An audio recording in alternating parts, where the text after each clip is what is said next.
ಪಿಒಕೆಯಲ್ಲಿ ಇತಿಹಾಸದಲ್ಲೇ ಬಿಗ್ ಪ್ರತಿಭಟನೆ. ಬೀದಿಗಿಳಿದ ಸಾವಿರಾರು ಜನ, ಶರೀಫ್ಗೆ ಸಂಕಷ್ಟ.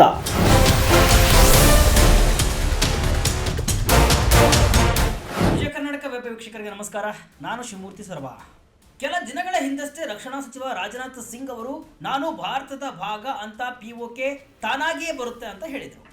ಅದರ ಬೆನ್ನಲ್ಲೇ ಪಾಕಿಸ್ತಾನ ಆಕ್ರಮಿತ ಕಾಶ್ಮೀರದಲ್ಲಿ ದಶಕಗಳಿಂದ ಮಡುಗಟ್ಟಿದ ಆಕ್ರೋಶ ಈಗ ಜ್ವಾಲಾಮುಖಿಯಾಗಿ ಸ್ಫೋಟಗೊಂಡಿದೆ. ಇಡೀ ಪ್ರಾಂತ್ಯವೇ ಸ್ತಬ್ಧವಾಗಿದ್ದು, ರಸ್ತೆಗಳು ಖಾಲಿ ಹೊಡೆಯುತ್ತಿವೆ, ಅಂಗಡಿ ಮುಂಗಟ್ಟುಗಳಿಗೆ ಬೀಗ ಬಿದ್ದಿವೆ. ಅವಾಮಿ ಆಕ್ಷನ್ ಕಮಿಟಿ ನೇತೃತ್ವದಲ್ಲಿ ಸಾವಿರಾರು ಜನರು ಬೀದಿಗಿಳಿದಿದ್ದು ಪಾಕಿಸ್ತಾನ ಸರ್ಕಾರದ ವಿರುದ್ಧ ಸಿಡಿದೆದ್ದಿದ್ದಾರೆ. ಇಸ್ಲಾಮಾಬಾದ್ನ ಉಕ್ಕಿನ ಕೋಟೆಗೆ ಸೆಡ್ಡು ಹೊಡೆದು ನಮಗೆ ಹಕ್ಕು ಕೊಡಿ, ಇಲ್ಲವೇ ನಮ್ಮ ಆಕ್ರೋಶವನ್ನು ಎದುರಿಸಿ ಅಂತ ಹೋರಾಟಕ್ಕಿಳಿದಿದ್ದಾರೆ. ಪಾಕಿಸ್ತಾನದ ಬಲವಂತದ ಆಕ್ರಮಣದ ಸ್ವಾತಂತ್ರ್ಯ ಬೇಕೆಂಬ ಘೋಷಣೆಗಳು ಕೂಡ ಪಿಒಕೆಯಲ್ಲಿ ಮೊಳಗ್ತಾ ಇವೆ. ಹಾಗಾದರೆ ಪಿಒಕೆಯಲ್ಲಿ ಈಗ ಏನು ನಡೀತಾ ಇದೆ? ಅಲ್ಲಿನ ಜನರ ಬೇಡಿಕೆಗಳೇನು? ಈ ಹೋರಾಟ ಪಾಕಿಸ್ತಾನ ಸರ್ಕಾರಕ್ಕೆ ಎಷ್ಟೊಂದು ನಿರ್ಣಾಯಕ ಎಂಬುದನ್ನು ಈ ವಿಡಿಯೋದಲ್ಲಿ ನೋಡೋಣ. ಪಾಕಿಸ್ತಾನ ಆಕ್ರಮಿತ ಕಾಶ್ಮೀರವು ಇತ್ತೀಚಿನ ಇತಿಹಾಸದಲ್ಲಿ ತನ್ನ ಅತಿ ದೊಡ್ಡ ಪ್ರತಿಭಟನೆಗೆ ಸಾಕ್ಷಿಯಾಗ್ತಾ ಇದೆ. ಅವಾಮಿ ಆಕ್ಷನ್ ಕಮಿಟಿ ಎಂಬ ನಾಗರಿಕ ಸಮಾಜಗಳ ಒಕ್ಕೂಟವು ಶಟರ್ ಡೌನ್ ಮತ್ತು ವೀಲ್ ಜಾಮ್ ಎಂಬ ಅನಿರ್ದಿಷ್ಟಾವಧಿ ಮುಷ್ಕರಕ್ಕೆ ಕರೆಯನ್ನ ನೀಡಿದೆ. ಈ ಕರೆಯಿಂದ ಇಡೀ ಪ್ರದೇಶದಲ್ಲಿ ಉದ್ವಿಗ್ನತೆ ಹೆಚ್ಚಾಗಿದ್ದು, ಪರಿಸ್ಥಿತಿಯನ್ನ ನಿಯಂತ್ರಿಸಲು ಪಾಕಿಸ್ತಾನ ಸರ್ಕಾರವು ಭಾರೀ ಪ್ರಮಾಣದಲ್ಲಿ ಭದ್ರತಾ ಪಡೆಗಳನ್ನು ನಿಯೋಜಿಸಿದೆ ಮತ್ತು ಜನರನ್ನ ಒಂದು ಕಡೆ ಸೇರುವುದನ್ನು ತಡೆಯಲು ಇಂಟರ್ನೆಟ್ ಸಂಪರ್ಕವನ್ನು ಕಡಿತಗೊಳಿಸಿದೆ. ಈಗಾಗಲೇ ಮುಷ್ಕರವನ್ನ ಕೈಬಿಡಿ ಅಂತ ಪಾಕಿಸ್ತಾನದ ಪ್ರಧಾನಿ ಶಹಬಾಜ್ ಶರೀಫ್ ಕರೆಯನ್ನ ನೀಡಿದ್ದಾರೆ. ಆದರೆ ಪ್ರತಿಭಟನಾಕಾರರು ಅಲ್ಲಿನ ಸರ್ಕಾರದ ಮಾತು ಕೇಳುವ ಪರಿಸ್ಥಿತಿಯಲ್ಲಿ ಇಲ್ಲ. ಅಷ್ಟರ ಮಟ್ಟಿಗೆ ಪರಿಸ್ಥಿತಿ ಕೈಮೀರಿದ್ದು ಪಿಒಕೆ ಜನರ ಆಕ್ರೋಶದ ಕಟ್ಟೆ ಒಡೆದು ಹೋಗಿದೆ. ಹೋರಾಟಕ್ಕೆ ಇಳಿದ ಪಿಒಕೆ ಜನರ ಬೇಡಿಕೆಗಳು ಏನು? ಭಾರತಕ್ಕೆ ಸೇರಲು ಜನರಿಂದ ಈ ಪ್ರತಿಭಟನೆಯೇ. ಕಳೆದ ಕೆಲವು ತಿಂಗಳುಗಳಿಂದ ಜನ ಬೆಂಬಲ ಗಳಿಸ್ತಾ ಇರುವಂತಹ ಎಎಸಿ ದಶಕಗಳ ರಾಜಕೀಯ ಕಡೆಗಣನೆ ಮತ್ತು ಆರ್ಥಿಕ ನಿರ್ಲಕ್ಷ್ಯದ ವಿರುದ್ಧ ಸಾವಿರಾರು ಜನರನ್ನ ಒಗ್ಗೂಡಿಸಿದೆ. ಈ ಸಮಿತಿಯು 38 ಅಂಶಗಳ ಬೇಡಿಕೆ ಪಟ್ಟಿಯನ್ನ ಸರ್ಕಾರದ ಮುಂದೆ ಇಟ್ಟಿದೆ.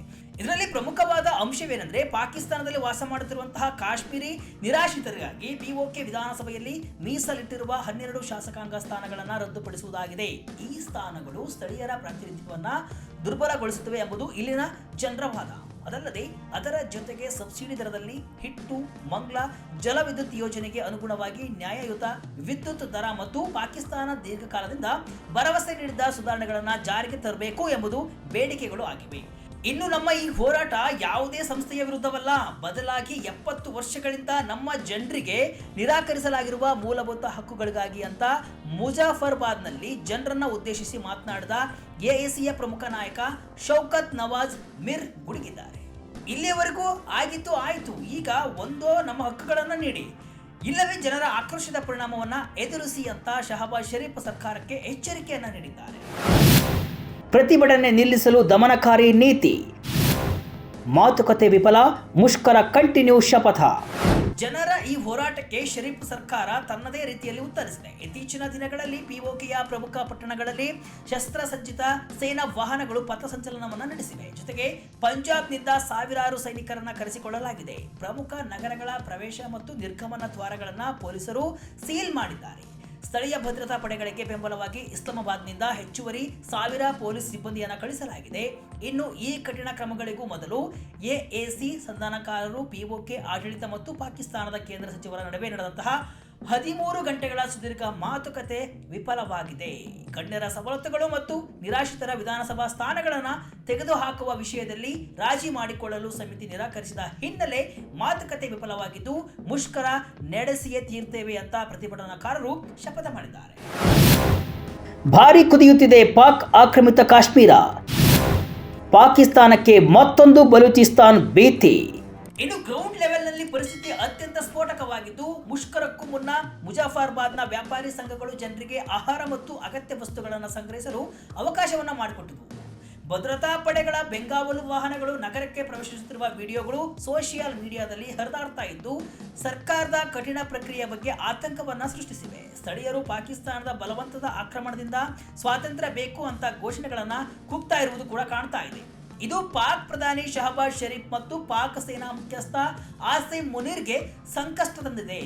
ದೀರ್ಘಕಾಲದಿಂದ ಪಾಕಿಸ್ತಾನ ಸರ್ಕಾರದ ನಿರ್ಲಕ್ಷ್ಯ, ಭ್ರಷ್ಟಾಚಾರ ಮತ್ತು ಮೂಲಭೂತ ಸೌಕರ್ಯಗಳಾದ ಆರೋಗ್ಯ, ಶಿಕ್ಷಣ ಮತ್ತು ಶುದ್ಧ ನೀರಿನ ಕೊರತೆಯಿಂದ ಬೇಸತ್ತಿರುವ ಜನರಲ್ಲಿ ಭಾರಿ ಆಕ್ರೋಶ ಮೊಡುಗಟ್ಟಿತ್ತು. ಅದು ಈಗ ಮುಷ್ಕರದ ರೂಪ ತಾಳಿದೆ. ಆದರೆ ಈಗ ಪಾಕ್ ಸೇನೆಯು ಬಲ ಪ್ರಯೋಗದ ಮೂಲಕ ಪ್ರತಿಭಟನೆಯನ್ನ ಹತ್ತಿಕ್ಕುವ ಬೆದರಿಕೆಯನ್ನ ಹಾಕ್ತಾ ಇರುವುದು ಜನರ ಆಕ್ರೋಶವನ್ನ ಮತ್ತಷ್ಟು ಹೆಚ್ಚಿಸಿದೆ.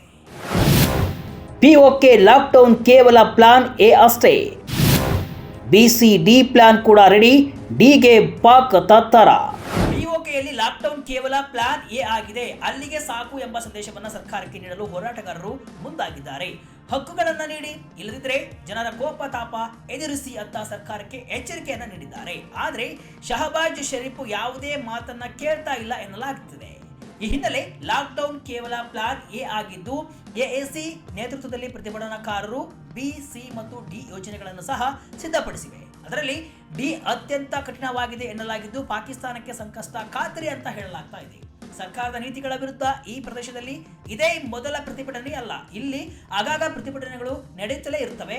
ಕೆಲ ದಿನಗಳ ಹಿಂದಷ್ಟೇ ಫೆಡರಲ್ ಸರ್ಕಾರದ ವ್ಯಾಪಾರ ನೀತಿಗಳನ್ನು ಪ್ರತಿಭಟಿಸಿ ಪಿಒಕೆಯ ಗಿಲ್ಗಿಟ್ ಬಾಲ್ಟಿಸ್ತಾನ್ನ ಸಾವಿರಾರು ಜನರು ಜೂನ್ನಲ್ಲಿ ಹಲವಾರು ದಿನಗಳ ಕಾಲ ಕಾರಾಕೋರಂ ಹೆದ್ದಾರಿಯನ್ನ ತಡೆದಿದ್ದರು.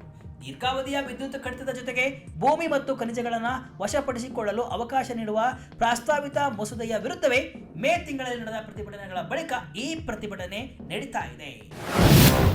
ಭಾರತಕ್ಕೆ ಮರಳುತ್ತಾ ಪಾಕ್ ಆಕ್ರಮಿತ ಕಾಶ್ಮೀರ. ಪಿಒಕೆ ವಿಚಾರದಲ್ಲಿ ಭಾರತದ ನಡೆ ಏನು? ಇದು ಪಾಕ್ ಆಕ್ರಮಿತ ಕಾಶ್ಮೀರ ನಮ್ಮದು ಅಂತ ಭಾರತ ಹೇಳುತ್ತಲೇ ಬಂದಿದೆ. ಇದರ ಮರು ವಶಕ್ಕೆ ಪ್ರಯತ್ನಗಳು ಕೂಡ ನಡೆಯುತ್ತಾ ಇವೆ. ಇಲ್ಲಿ ನಡೆಯುತ್ತಿರುವ ಪಾಕ್ನ ಅಚಾತುರ್ಯಗಳಿಗೆ ಭಾರತ ಪ್ರತಿರೋಧ ವ್ಯಕ್ತಪಡಿಸುತ್ತಲೇ ಬಂದಿದೆ. ಪಾಕಿಸ್ತಾನ ಸರ್ಕಾರದಿಂದ 2ನೇ ದರ್ಜೆ ನಾಗರಿಕರಾಗಿ ನೋಡಿಕೊಳ್ಳುತ್ತಿರುವ ಇಲ್ಲಿನ ಜನರು ಭಾರತಕ್ಕೆ ಸೇರಲು ಕೂಡ ಹಲವು ಬಾರಿ ಒತ್ತಾಯಿಸಿದ್ದಾರೆ. ಭಾರತ ಜಮ್ಮು ಮತ್ತು ಕಾಶ್ಮೀರದಲ್ಲಿ ಮಾಡುತ್ತಿರುವ ಅಭಿವೃದ್ಧಿ ಪಿಒಕೆ ಜನರ ಗಮನವನ್ನು ಸೆಳೆತಾ ಇದ್ದು, ಭಾರತದ ಕಡೆ ಮುಖ ಮಾಡಲು ಮುಂದಾಗಿದ್ದಾರೆ. ಹಲವು ಬಾರಿ ಪ್ರಧಾನಿ ನರೇಂದ್ರ ಮೋದಿ, ಕೇಂದ್ರ ರಕ್ಷಣಾ ಸಚಿವ ರಾಜನಾಥ್ ಸಿಂಗ್ ಈ ಬಗ್ಗೆ ಮಾತನಾಡಿದ್ದು, ಶೀಘ್ರದಲ್ಲೇ ಪಿಒಕೆ ಭಾರತಕ್ಕೆ ಮರಳಲಿದೆ ಅಂತ ಹೇಳಿದ್ರು. ಕೆಲ ದಿನಗಳ ಹಿಂದಷ್ಟೇ ರಾಜನಾಥ್ ಸಿಂಗ್ ಪಿಒಕೆ ತಾನಾಗಿಯೇ ಭಾರತದ ಭಾಗವಾಗಲಿದೆ ಅಂತ ಹೇಳುವ ಮೂಲಕ ಕುತೂಹಲವನ್ನು ಕೆರಳಿಸಿದರು. ಅದರ ಬೆನ್ನಲ್ಲೇ ಪಿಒಕೆ ಇತಿಹಾಸದಲ್ಲಿಯೇ ದೊಡ್ಡ ಮುಷ್ಕರ ನಡೀತಾ ಇದೆ. ಒಟ್ನಲ್ಲಿ ಪಾಕ್ ಆಕ್ರಮಿತ ಕಾಶ್ಮೀರವು ಈಗ ಕ್ರೂಸಿಯಲ್ ಸ್ಟೇಜ್ ಅಲ್ಲಿ ನಿಂತಿದೆ.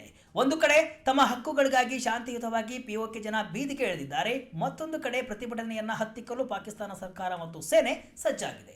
ಈಗಾಗಲೇ ನಿರಂತರವಾಗಿ ಭಾರತಕ್ಕೆ ಸೇರಬೇಕು ಎಂಬ ಕೂಗುಗಳು ಅಲ್ಲಿಂದ ಕೇಳಿ ಬರ್ತಾ ಇದ್ದು, ಈ ಪ್ರತಿಭಟನೆ ಆ ಕೂಗಿಗೆ ಮತ್ತಷ್ಟು ಬಲ ನೀಡಲಿದೆ ಎನ್ನಲಾಗ್ತಾ ಇದೆ. ಈಗ ಶಹಬಾಜ್ ಶರೀಫ್ ಸರ್ಕಾರ ಏನ್ ಮಾಡುತ್ತೆ ಎಂಬುದನ್ನ ಕಾಲವೇ ಹೇಳಬೇಕಿದೆ.